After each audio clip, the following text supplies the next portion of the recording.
Have you ever walked past a building with a square and compass symbol and wondered what goes on inside? Who are the Freemasons, and what is their story? Today, we're pulling back the veil on one of the world's oldest and most misunderstood fraternities. This isn't a story of conspiracy, but a journey through history, from medieval stonecutters to modern-day leaders. Our story begins long ago in the Middle Ages. Imagine the skyline of Europe, not with skyscrapers, but with the soaring spires of great cathedrals and the imposing walls of castles. These magnificent structures didn't just appear, they were built by hand, stone by stone, by some of the most skilled craftsmen of the era, the stonemasons. Being a stonemason was more than just a job, it was a calling. Their craft was complex, demanding, and absolutely vital. To protect their trade secrets, maintain high standards, and support one another, these masons formed guilds. Think of them as a combination of a trade union and a close-knit community. Within their meeting places, called lodges, they developed a system of secret signs, handshakes, and passwords. This wasn't for some sinister purpose. It was a practical way for a traveling mason to prove his skill level and legitimacy when he arrived in a new town looking for work. If you knew the signs, it meant you were a true trained mason, not just some unskilled laborer trying to get a job. These were the original operative masons, men who literally operated on stone. For centuries, these lodges were exclusively for builders. But as the 1500s and 1600s rolled in, the world began to change. The great age of cathedral building was winding down. Fewer massive stone projects meant fewer jobs for stonemasons. The lodges, once bustling hubs of activity, started to see their numbers decline. To survive, they began to do something new. They started admitting men who weren't builders at all. These newcomers were scholars, gentlemen, philosophers, and local leaders. They were drawn not to the craft of stone cutting, but to the rich symbolism, the ancient traditions, and the strong sense of brotherhood the lodges offered. These new members were called accepted or speculative masons. They weren't interested in building physical structures. Instead, they took the tools of the trade and reinterpreted them as symbols for moral and ethical self-improvement. The square, used to ensure a perfect right angle, became a symbol for living an honest and upright life. The compass, used to draw circles, represented the need to circumscribe one's desires and keep passions in check. The level, for ensuring a flat surface, symbolized the idea that all men are equal regardless of their station in life. This was a profound shift. The focus was no longer on shaping stone, but on shaping one's own character. The lodge transformed from a work site into a school for moral philosophy. Then, a pivotal moment arrived that would define the future of the fraternity. On June 24, 1717, a symbolic date for Masons. 4 of these lodges in London met at the Goose and Gridiron Ale House. There, they made a historic decision to join forces and form the Grand Lodge of England. This was the birth of modern Freemasonry as we know it. It marked the final evolution from a guild of working masons to a fraternal order dedicated to making good men better. It was no longer about what you did for a living, but who you were as a person. It became a place where men of learning, influence, and faith could meet as equals, bound by shared values. Following the formation of the Grand Lodge, Freemasonry spread like wildfire. The 1700s, the Age of Enlightenment, was the perfect incubator. This was an era of new ideas about liberty, reason, and the rights of man. People were questioning the absolute authority of kings and churches.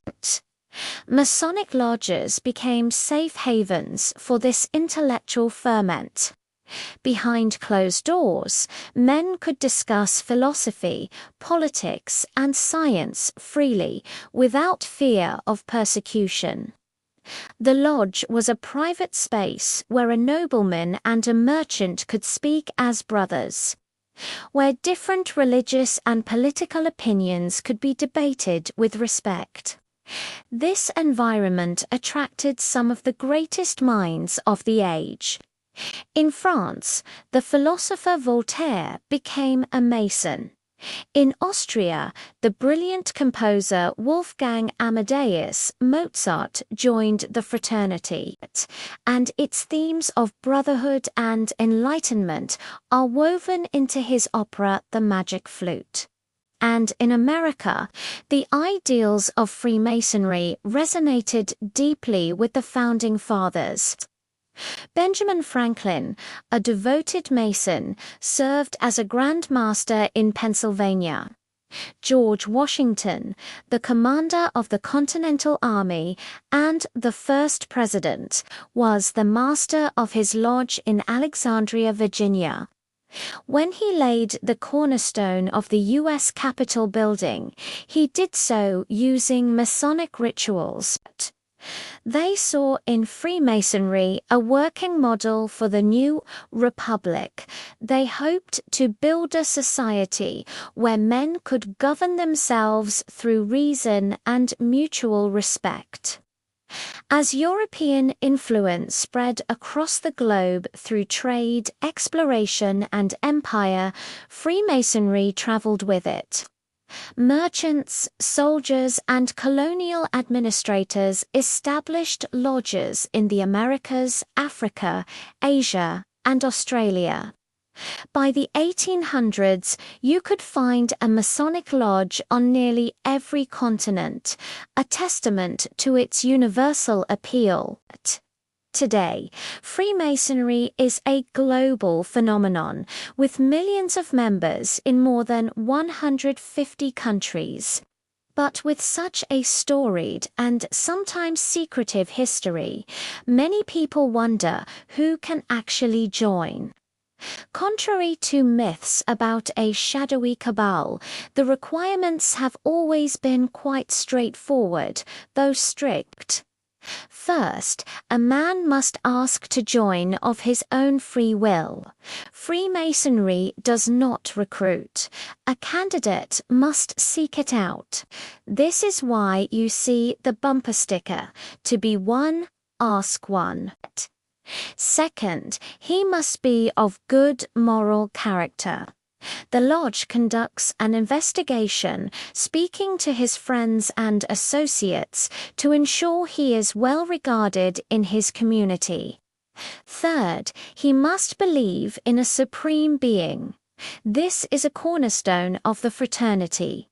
However, Freemasonry is not a religion. It doesn't dictate which God a member should believe in. A Christian, a Jew, a Muslim, or a man of any other faith can join, as long as he has that foundational belief in a higher power. And finally, he must be of lawful age, typically 18 or 21, depending on the local jurisdiction. If a man meets these criteria and his petition is accepted by a secret ballot applicox of the lodge members, he begins his journey through the 3 degrees of Blue Lodge Masonry. Each degree is a formal ceremony, a sort of allegorical play in which the candidate is the main character.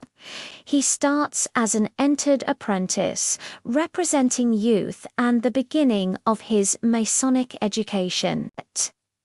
Then he becomes a fellowcraft, symbolizing manhood and the application of knowledge. Finally, he is raised to the sublime degree of a Master Mason, representing maturity, wisdom, and the acceptance of mortality. Each degree uses the symbolism of the ancient stonemasons to teach moral and ethical lessons. The journey is a continuous process of learning and self-discovery.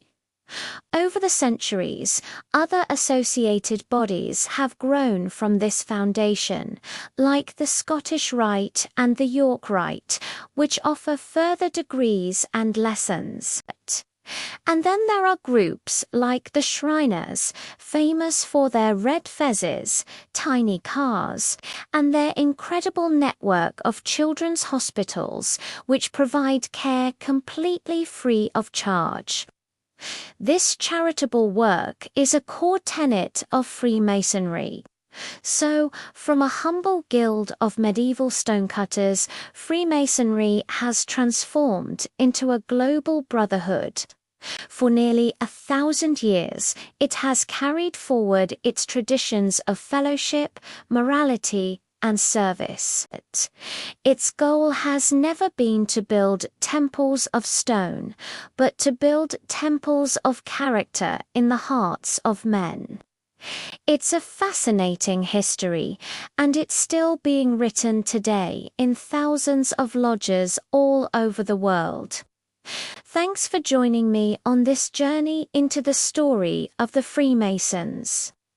If you found this interesting, be sure to like this video, subscribe to the channel, and hit that notification bell so you don't miss our next exploration into history. See you next time.